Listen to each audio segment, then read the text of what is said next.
Welcome to Miss Kalye Vlog. Samahan niyo po akong pakinggan ang istoryang ibabahagi ko sa inyo. Isang tanghali, pamasid-masid si Edna habang nakatayo sa gilid ng kalsada. Nasa isang sulok siya, hawak ang kanyang cellphone. May kateksto. Nang mabasa nito ang text ng kanyang kausap, ay ngumiti ito. Isinilid niya sa bag ang phone at pinagmasdan niya ang sarili sa salamin ng isang tindahan sa kinatatayuan niya. Maganda ang bihis niya. Halatang nagpaganda siya. Maya-maya, isang kulay itim na kotse ang huminto sa harapan niya. Bumisina ito kay Edna. Ngumiti ang ginang at nagtungo sa sundo niya. Bagaman tinted ang salamin ng sasakyan, ay kilala ni Edna ang nagmamaneho nito. Ilang beses na nila itong ginagawa. Nagmamadaling binuksan ni Edna ang pintuan ng kotse sa tabi ng driver nito. "Ang tagal mo naman. Saglit lang ang paalim ko sa bahay eh." Wika ni Edna sabay halik sa lalaki. "Namiss kita?" Dagdag nito. Ngumiti ang lalaki at pinaandar na nito ang kotse paalis sa lugar na yon. Makalipas ang isang oras, nasa loob na silang dalawa ng isang hindi kilalang hotel. Doon ay pinagsaluhan nilang dalawa ang palihim nilang relasyon. May asawa si Edna na isang OFW. Ang kalaguyo naman nito ay ang kliyente ng kanilang kumpanya. 2 buwan na rin ang kanilang lihim na relasyon. Makalipas ang 2 oras, ibinaba ng lalaki si Edna sa lugar kanina kung saan sila nakita. Matapos umalis ng sasakyan ng lalaki, ay pumara naman ng jeep ang ginang para umuwi. Sabado ng araw na yon, at ang idanahelan niya sa biyanan niyang nagbabantay sa anak niya ay dadalo siya sa isang birthday party. Lingid sa kaalaman ni Edna. Isang sasakyan ang kanina pa sumusunod sa kanila. Kanina pa pala ito nakasunod sa kanila ng lalaki niya mula sa pagdating at paglabas nila ng hotel. Makalipas ang 4 na araw. Araw ng Biyernes. Wala siyang trabaho ng araw na yon dahil yun ang simula ng long weekend. Isinama ng mga biyanan ni Edna ang anak niya sa bahay ng mga to at sa linggo na ang balik nila. Mag-isa lang ngayon ang magandang misis sa bahay sa umagang yun. May usapan ulit silang magkikita ng kalaguyo niya mamayang tanghali. Kachat niya ngayon ang mister niyang nasa Qatar. "Han, kumusta ka na dyan?" Wika ni Edna sa mister. "Eto, pagbidahan. Panay overtime kami ngayon dito eh." Tugon ng mister ni Edna. Ikaw, kumusta ka naman? Pansin ko lalo kang gumaganda. Lalo tuloy kitang namimiss." Dagdag pa nito.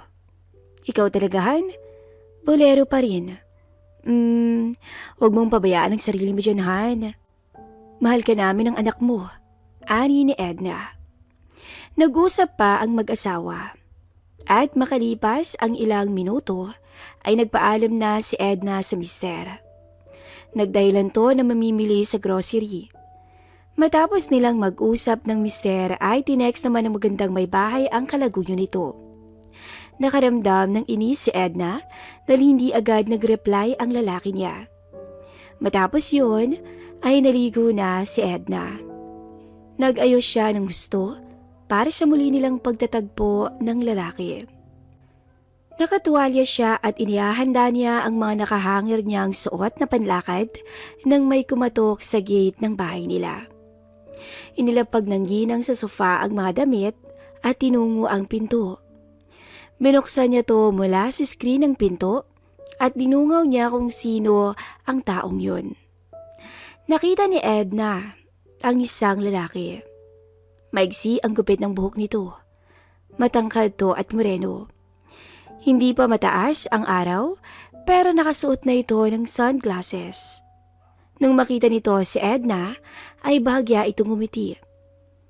"Ano pong kailangan niyo?" Wika ni Edna. Mrs. Edna po ba? Tanong ng estranghero. Opo, ako nga. Ani Edna. Ano po yon? May importante po akong sadya sa inyo. Pwede niyo ba akong patuluyin? Seryosong wika ng lalaki. Tsaka binaba nito ang sunglasses na suot nang mapansin nitong nakatuwalya lamang ang mistisang misis. Nakaramdam naman ng pagkailang si Edna. Naku, wala po akong kasama ngayon dito sa bahay. Sabi ni Edna habang tinatakpan ng braso niya ang kanyang harapan. Pwedeng sabihin niyo na lang po ang sadya niyo? Dagdag pa nito. Hindi kumibo ang lalaki. Bagkus ay iniabot nito ang isang brown envelope kay Edna. Binuksan naman agad ni Edna ang screen door at inabot ang envelope sa pagtataka kung ano ang meron sa envelope. Tsaka muli niyang isinara ang screen door at binuksan yun. Nang hilahin ni Edna ang laman ng envelope, ay nabigla siya. Puro iyon mga larawan nila ng kalaguyo niya. Mga larawan nila yon kung saan malinaw na magkasama sila sa loob ng hotel. Pinawisan ng malamig si Edna habang isa-isang tinitingnan ang mga larawan. Napatingin siya sa lalaki. Saan? Paano? Walang ibang masabi si Edna dahil sa kaba at takot. Isa akong private detective na kinuha ng mister niyo para manmanan kayo, ma'am. Wika ng lalaki. At biglang nahinto ang mundo ni Edna sa mga sinabi ng estranghero. Magkahalong kaba, takot at pag-aalala ang bumalot sa pagkatao niya. Sa tindi ng takot niya ay pinatuloy niya sa loob ng bahay ang lalaki nang hindi niya namamalayan. Magkaharap silang naupo ng lalaki sa sofa. Hawak pa rin ni Edna ang mga larawan. Namumutla to sa nerbiyos. Anong gagawin mo sa mga picture na to? Wika ng ginang. May kopya ako niyan, ma'am. Kailangan kong i-report ang mga yan sa mister mo. Huwag. Maawa ka naman. Ani Edna na halatang ninenervyos. Huwag mong sabihin sa asawa ko ang mga to. Natatakot ako. Kaya nga ako nandito, misis. Wika ng investigador. Pero kung gusto mo, pwede namang iba ang i-report na sabihin ko sa asawa mo. Anong ibig mong sabihin? Pagtataka ni Edna. Yan ay kung may mas maganda kang kayang i-offer sa akin, ma'am. Wika ng lalaki. Naisip naman agad ni Edna na wala siyang pera na kayang ibayad. Lalo pat ang perang ipon nila ng mister niya ay ginamit nila sa pagbili ng house and lot na titirhan nila ngayon. Kinuha ni Edna ang kanyang cellphone. Tinawagan niya ang karelasyon niya. Naisip niyang umutang dito. Subalit nakapatay ang phone nito at hindi niya makontak. Habang abala ang magandang may bahay sa pagtawag sa phone nito, ay kinikilatis naman ng bisita ang magandang hubog nito sa suot nitong tuwalya.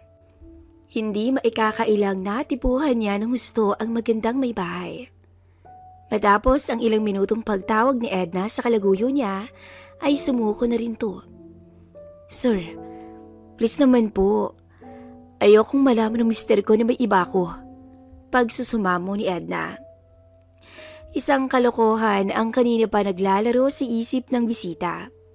Habang pinagmamasdan niya ang babaeng may asawa na, pero may tinatago palang lihim. Simula nang sundan niya si Edna, sa pakikiapin nito sa iba, ay napansin nito ang natural na ganda ng babae. At sa tingin niya ay di nakakasawa kahit ilang beses pa silang magtabi sa kama. Kursunada niya kasi talaga si Edna. Sige, misis. Magsisinungaling ako sa asawa mo kung gagawin mo ang gusto ko. Ano po ba yung gusto niyo? Nalilitong wika ni Edna. Gusto kong kalasin mo ngayon yung tuwalya mo. Utos ng bisita. Po? Nabiglang wika ni Edna dahil tanging tuwalya lang ang kumukubli sa kanyang kabuuan. Oo, pakitanggal. Ayoko po. Ibang bagay na lang po ang hilingin niyo. Tanggi ng ginang. Ganun ba? Madali lang naman akong kausap eh. Kung ayaw mo, Aalis na ako at antayin mo na lang ang magiging reaksyon ng mister mo kapag sinabi ko na sa kanya ang lahat. Hindi makakilos sa kinauupuan ni si Edna. Mas lalo siyang kinakabahan sa sinabi ng lalaki. Maliit na bagay lang naman ang hihilingin ko. Kapalit ng pagsisinungaling ko sa mister mo. Uwi ka ng bisita. Sabay akmang tatayo para umalis. Sandali lang. Uwi ka ni Edna. Muling umayos ng upo ang bisita. Inantay nito ang sasabihin ni Edna. Wala sanang makaalam ng bagay na to, ha? Sambit ni Edna. Oo naman. Basta't sundin mo lang ako. Wala akong sasabihin sa mister mo. Saglit na nag-isip si Edna. Kinalas niya ang tuwalya at dahan-dahang bumagsak to sa sahig at sa harap ng bisita. Halos maulol ang imbestigador nang lumantad ang lahat sa kanya. Magandang korte ng kanyang makinis at maputing katawan. Naiilang man si Edna ay wala siyang magawa, kundi tumugon sa nais ng bisita. Kasalanan niya rin naman. Kung di lang siya pumatol sa iba, ay hindi sana siya mapupunta sa sitwasyong ganito. Pero kahit nagloko siya bilang asawa, ay hindi maikakaila na mahal niya ang mister. Sadyang nadala lang siya sa uhaw at sabik dahil malayo ang minamahal. Namalaya na lang ni Edna ang sarili. Tinakabukas ang mga hita habang pasan-pasan sa kanyang harapan ang gigil na bisita. Pero imbis na kamuhian ng lalaki, ay tila napayaka pa si Edna sa matipunong lalaki. Ayaw niya mang aminin, pero labis na nakalalamang to sa kanyang mister at kalaguyo. Kusang napakagatlabi na lang to at halos mabaliw habang walang sawa siyang pinagsasawaan ng bisita kapalit ng pananahimik nito. Napaluha si Edna, kasabay ng isang matamis na ngiti, nang tuloy ang tantanan siya ng bisita. Napangiti siya dahil halos inabot ng madaling araw bago nagsawas sa kanya ang bisita. Ngunit sa kabilang banda naman ay napaluha to dahil hindi niya lubos akilain na madadagdagan na naman ang kasalanan niya sa kanyang asawa. Tutol man siya ay mahirap labanan ng tukso, lalo't nasa malayo ang mister niya. Lupaypay si Edna ng araw na yun. Halos hindi makapaniwala sa sinapit.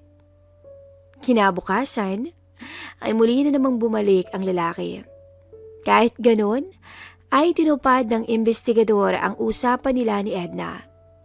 Hindi nito sinabi sa mister ng ginang ang tungkol sa kalaguyo nito. Natuwa naman ang mister ni Edna dahil mali pala ang kutob niya na may lalaki to. At simula noon, hindi na muling nagkipagkita si Edna sa kalaguyo nito. Bagkus, ay ang investigador na ang lihim na tumatabi sa kanya sa kama habang nasa abroad ang kanyang mister. Hindi alam ni Edna kung paano niya matatakasan ang gulong na simulan niya. Labis ang kanyang pagsisisi. Kung pwede nga lang ibalik ang oras, ay ginawa na niya. Hanggang dito na lang po ang ating storya at paalam.